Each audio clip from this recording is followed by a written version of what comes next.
2025 French open tennis போட்டியில் வெற்றி பெற்றவர் யார்? விடை: கார்லோஸ் அல்கராஸ்.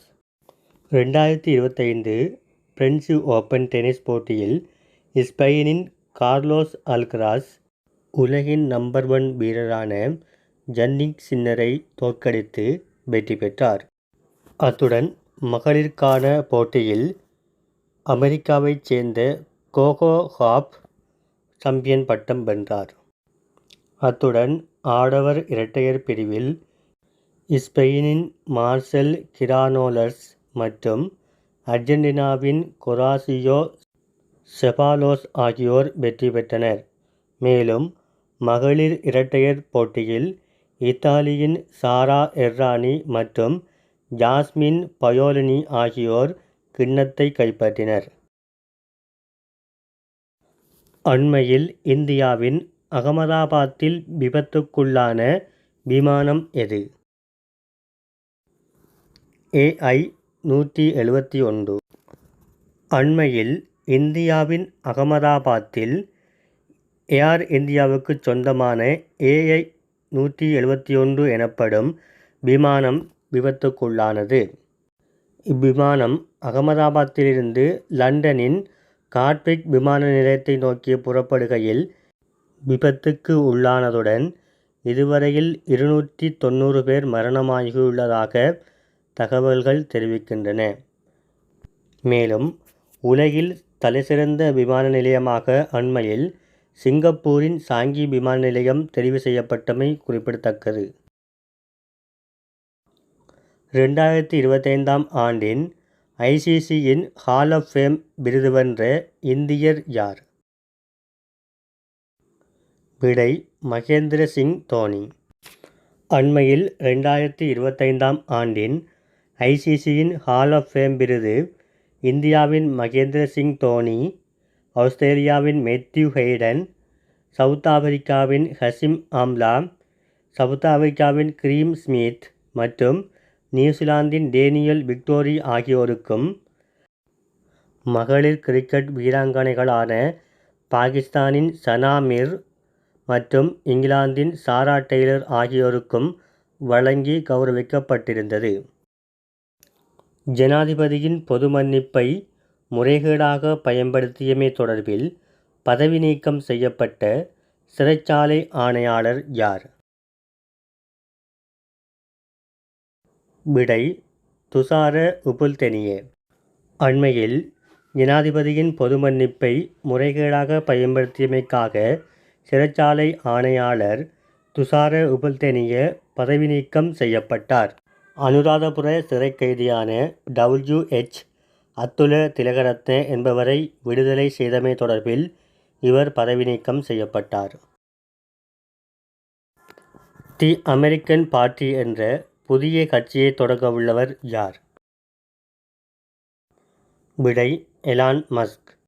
அமெரிக்காவின் பிரபல தொழில் அதிபரும் உலகின் முதல் பணக்காரருமான எலான் மஸ்க் அண்மையில் தி அமெரிக்கன் பார்ட்டி என்ற புதிய கட்சியை தொடங்கவுள்ளதாக அறிவித்துள்ளார். மேலும் அமெரிக்காவில் குடியரசுக் கட்சி மற்றும் ஜனநாயக கட்சி என்ற இரு பெரும் கட்சிகள் காணப்படுகின்றமையும் குறிப்பிடத்தக்கது. தற்போது இந்தியாவின் மக்கள் தொகை எத்தனை கோடியை எட்டியுள்ளது?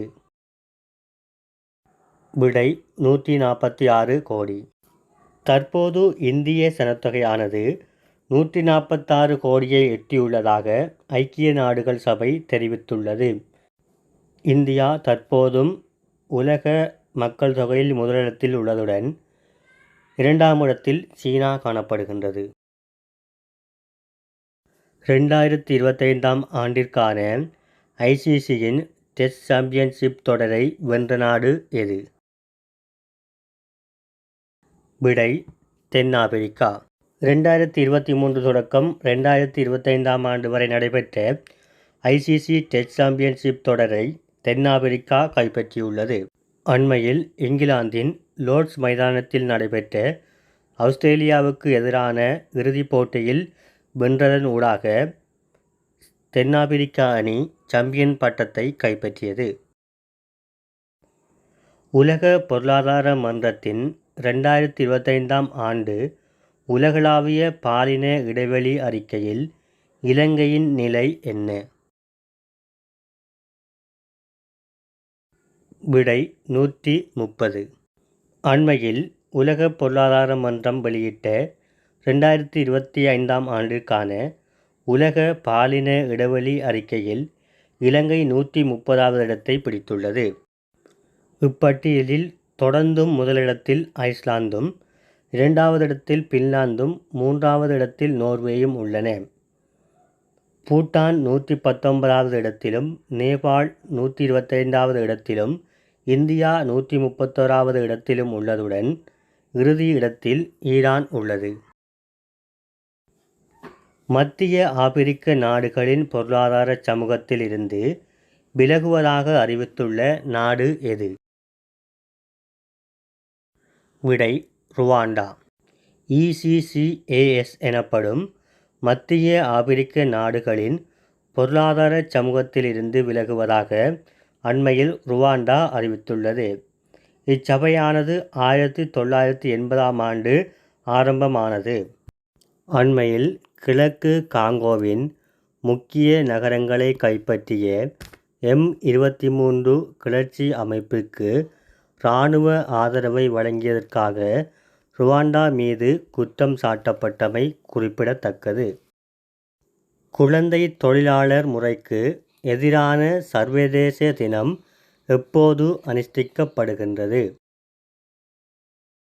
விடை ஜூன் 12.